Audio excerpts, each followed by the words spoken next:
Veg steam momos.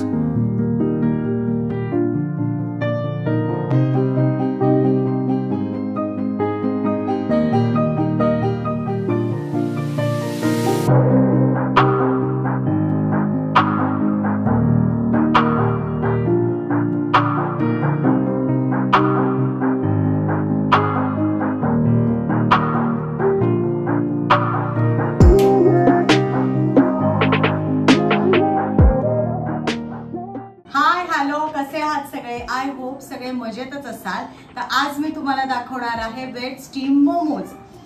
गेल्या आठवड्यात मी एक कम्युनिटी पोस्ट केली होती की कोणती रेसिपी मी केलेली तुम्हाला बघायला आवडेल, ज्यात मी 3 ऑप्शन दिले होते। फर्स्ट होतं ब्राउन ब्रेड पिझ्झा, सेकंड होतं व्हेज स्टीम मोमोज आणि थर्ड होतं पाणीपुरी आणि दहीपुरी।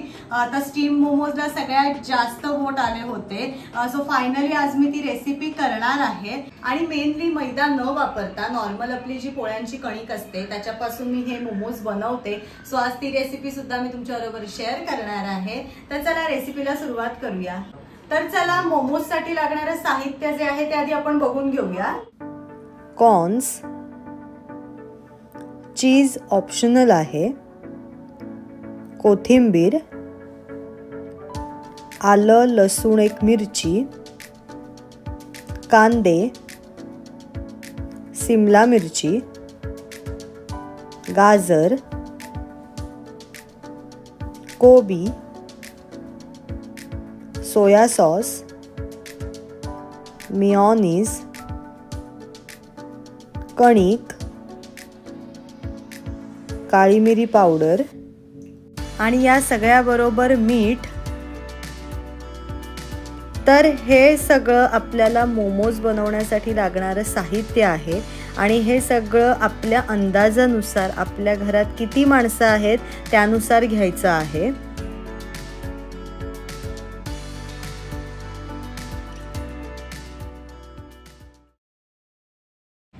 साहित्य आपलं बघून झालेलं आहे। आता ह्यात सगळ्यात पहिली कृती आपल्याला करायची आहे ती म्हणजे जे कॉर्न आपण घेतलेले आहेत ते बॉईल करायला ठेवायचे आणि दुसरी कृती म्हणजे कणिक भिजवून घ्यायची आहे। पण मोमोज साठी जी कणिक आपल्याला भिजवायची आहे ती घट्ट भिजवायची आहे। नॉर्मल पोळ्यांना आपण जशी थोडी मऊ भिजवतो तशी नाही भिजवायची आहे। सो ह्या ज्या 2 कृती आहेत त्या सगळ्यात आधी आपण करून घेणार आहोत।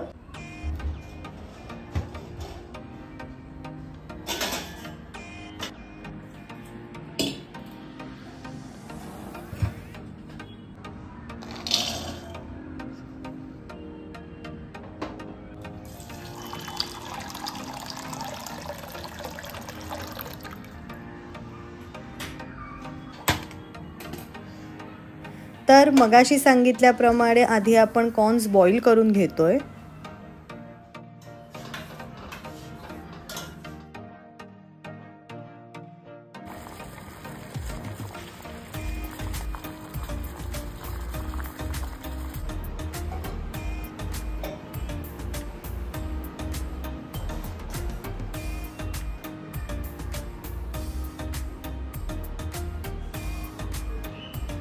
कॉर्न्स बॉईल झालेले आहेत। आता आपण कणिक भिजवायला घेऊया।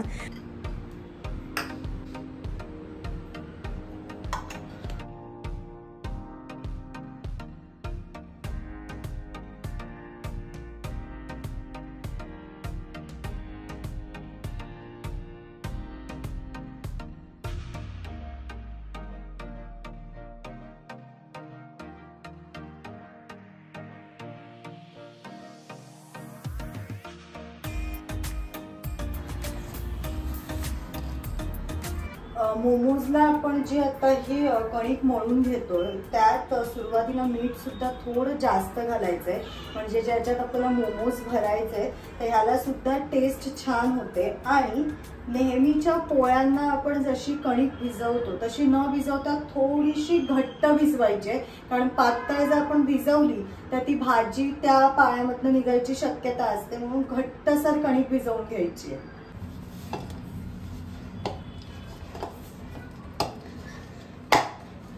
तर कणिक आपली इथे तयार झालेली आहे। त्यानंतर जे कॉर्न्स आपण बॉईल करून घेतले होते त्यातलं पूर्ण पाणी आपल्याला काढून घ्यायचं आहे आणि एका बाउलमध्ये ते सगळे उकडलेले कॉर्न्स आपल्याला ठेवायचे आहेत. आता इथे मी झाऱ्याच्या साहाय्याने सगळं पाणी काढून घेते. आपण चाळणीमध्ये सुद्धा टाकून ते पाणी काढू शकतो किंवा एखाद्या स्वच्छ कपड्यामध्ये कॉर्न्स बांधून त्यातलं पाणी काढून घेऊ शकतो, पण पाणी पूर्ण काढून घ्यायचं आहे. त्यानंतर कोबी आणि गाजर आपल्याला किसून घ्यायचं आहे.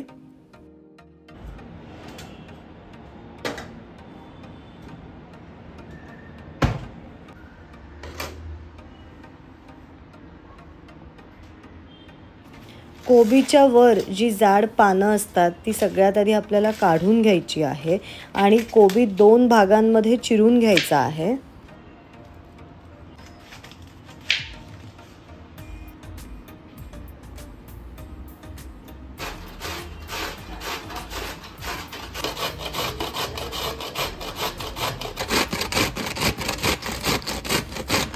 तर इथे तुम्ही बघू शकता कोबी एकदम बारीक किसून झालेला आहे. एक एक करून आपल्याला सगळं साहित्य एका मोठ्या ताटामध्ये ठेवायचं आहे. तुम्ही इथे बघू शकता मी कोबी इथे ठेवलेला आहे. आता कोबी किसून झाल्यानंतर आपल्याला गाजर किसून घ्यायचं आहे. सगळ्यात आधी गाजर नीट सोलून घ्यायचं आहे आणि त्याचे 2 भाग करायचे आहेत.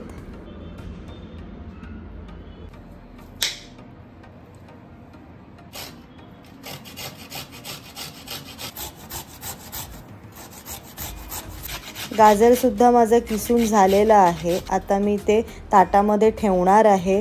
आपण जे कॉर्न्स बॉईल करून घेतलेले होते ते सुद्धा मी या ताटात ठेवलेले आहे. आता आपल्याला कांदा बारीक चिरून घ्यायचा आहे.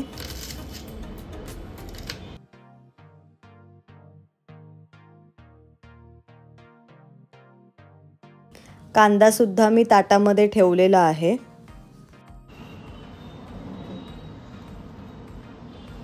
कांदा बारीक चिरून झाल्यानंतर आपल्याला सिमला मिरची सुद्धा बारीक चिरून घ्यायची आहे.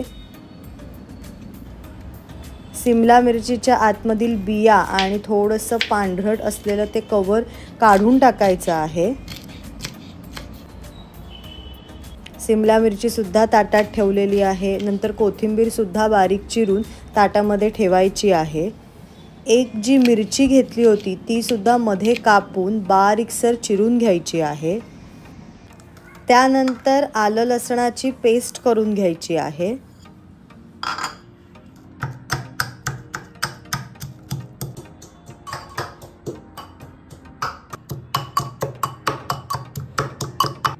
तर अशा प्रकारे आलं लसणाची पेस्ट सुद्धा झालेली आहे.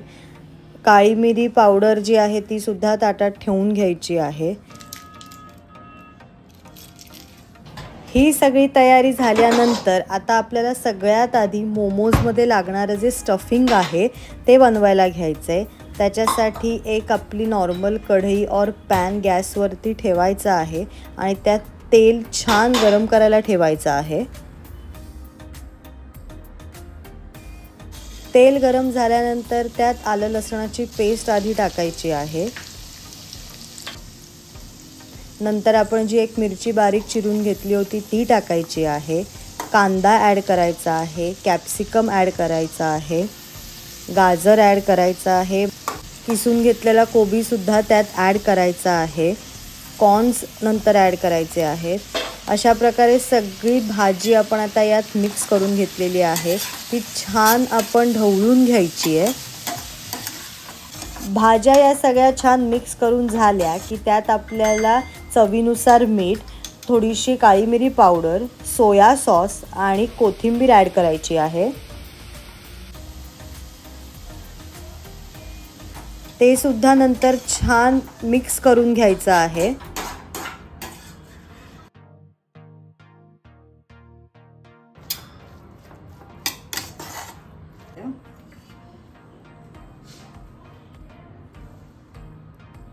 आणि स्टफिंग छान रेडी झालं की त्यात आपल्याला वरनं चीज क्यूब किसून घ्यायचे आहेत.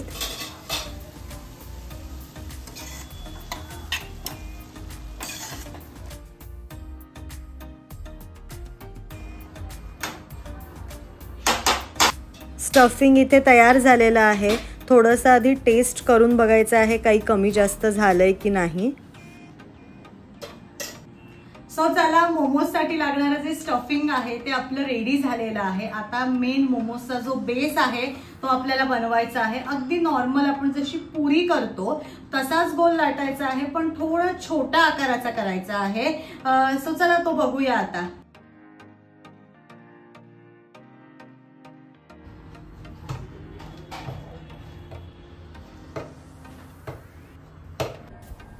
पुरीसाठी जसे आपण छोटे छोटे गोळे करून घेतो तसेच इथे छोटे छोटे आधी गोळे करून घ्यायचे आहेत.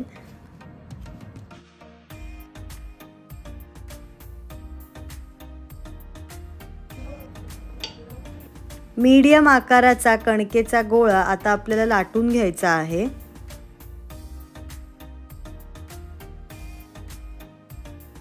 तर असे मी 5 गोळे ॲट अ टाइम लाटून घेतले, कारण मी मोमोज इडली पात्रामध्ये स्टीम करायला ठेवणार आहे. आणि माझ्या इडली पात्राचा जो सगळ्यात वरचा स्टँड आहे त्याला 5 जागा आहेत.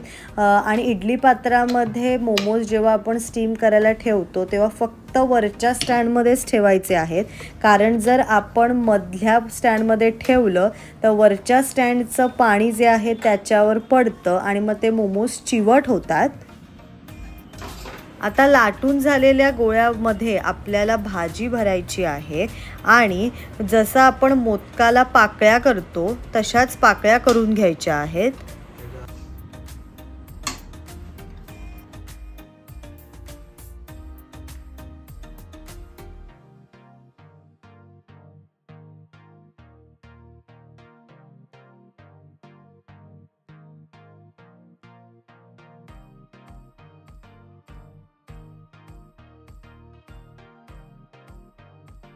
अशा प्रकारे लाटून घेतलेल्या सगळ्या गोळ्यांमध्ये आपल्याला स्टफिंग करायचं आहे आणि त्याचे मोमोज बनवून घ्यायचे आहेत.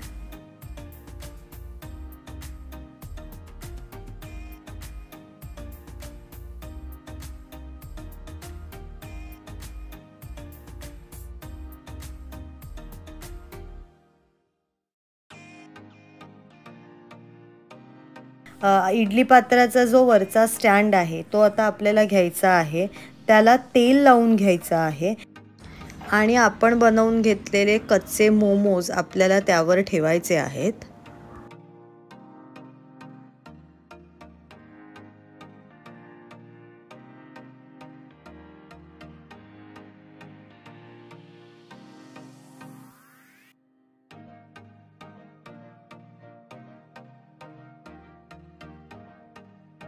इडली पात्रामध्ये अंदाजे पाणी घेऊन ते आपल्याला गॅसवरती ठेवायचं आहे. नंतर मोमोजचा स्टँड आपल्याला त्याच्यावर ठेवायचा आहे आणि त्यावर झाकण ठेवायचं आहे. आपण हे मोमोज कणकेपासून बनवलेले आहेत, त्याच्यामुळे वाफसुद्धा जवळजवळ 10 ते 15 मिनटं आणायची आहे, कारण कणिक शिजायला थोडासा वेळ लागतो. तर इथे तुम्ही बघू शकता आपले मोमोज तयार झालेले आहेत.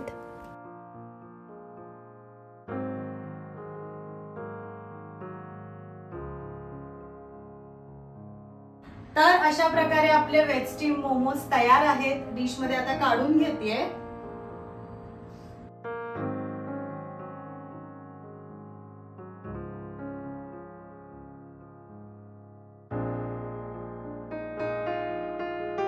तर हे मोमोज आपण mayonnaise, Schezwan sauce, tomato sauce, spread cheese यांच्याबरोबर सर्व करू शकतो. Veg steam momos. भेटूया पुढच्या व्लॉगमध्ये. C you again.